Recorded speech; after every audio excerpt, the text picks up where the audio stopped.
Every evening, as the sun painted the skies of Kasoa in hues of gold and amber, Zaya's sleek black Range Rover would glide down the dusty roadside. Corporate queen by day, mystery woman by night, she always made one last stop before heading home, at a small coconut stand just by the junction. The seller was impossible to miss.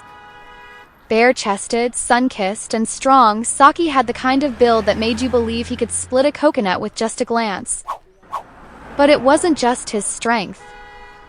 It was the way his smile lingered, the way his voice made even small change no day sound like poetry, the way he always said, "You day looks stressed today, this one go cool your heart." Zaya didn't need the coconut every day. But somehow, she always found herself there. One Friday evening, her laughter rang louder than usual. She asked him, "Saki, you get time tomorrow? I want you to come serve coconuts at a small party. Just a few friends. I want them to feel what I feel when I drink yours." He agreed humbly. He came dressed in his cleanest jeans with a cooler full of coconuts, his sharpest cutlass, and that ever-reliable smile. Party was easy. Good vibes. Laughter. Coconuts flowed like wine. By the time the night ended, it was too late to send him back alone. So she drove them both, coconuts and cutlass in the boot, back to her quiet modern home. A soft couch, mellow music, and cool air replaced the night breeze. They sat, drinking coconuts, talking about life, hers in polished boardrooms, his on hot, noisy streets. Zaya fell asleep on his lap, her hair brushing against his arm. Saki, unsure what to do, carefully lifted her and placed her on the bed, covering her like a whisper. Then he returned to the couch and sank into deep, deserved sleep. Morning light peeked through the blinds. A gentle touch roused him, soft fingers on his chest. When he opened his eyes, there she was, radiant even with sleep in her eyes. "How was your night?" she asked, smiling.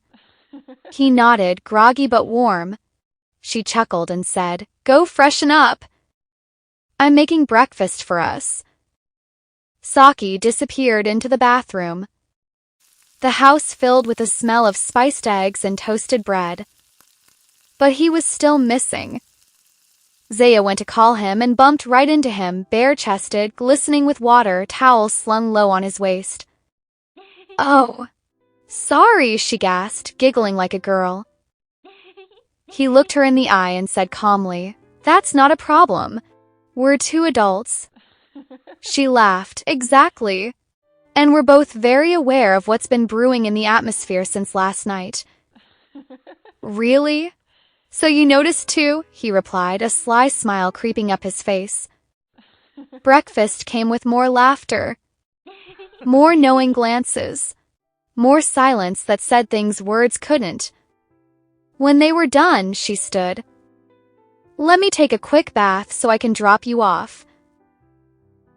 As she walked toward the bathroom, she turned back and caught him watching.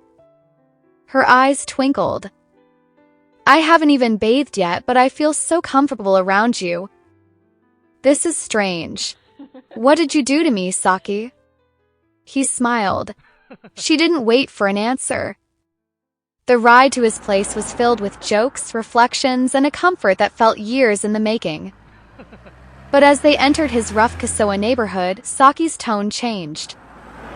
"I should invite us in," he said hesitantly. "But you already know it's messy. I don't want you involved in this side of me." "Not yet." She looked at him, steady. "I understand. But don't talk like that. I'm already in this messy situation with you. And I trust we'll make it better. I see you. You're honest, hardworking, focused, and fair. And that's rare. Can we do this again next Saturday?" "I can't wait," he said. "You're a good human." He leaned in and kissed her, soft and sure.